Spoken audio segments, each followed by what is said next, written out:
आफ्नो कुराहरू रेडी हो गया हाँ फर्स्टली वेलकम टू इंडिया मामा after long time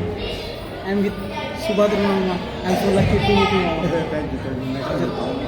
today what is special for coming to Bangalore city especially for waiting for my sister in law so मेरो भान्जा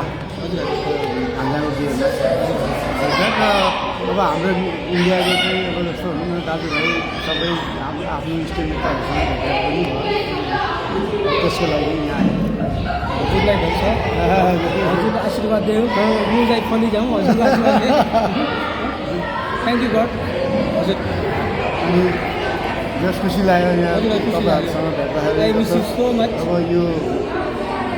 बिहेमा होइन अब बिहेमा सबैले भेटघाट भयो एउटा तर फोटो नि हो त्यहाँबाट हाम्रो बिहेपछि खुसी लाग्छ बेसिकल हो होइन भेटघाट अब हामी अब हुन्छ नि फ्यामिली भइसकेपछि अब नेपाल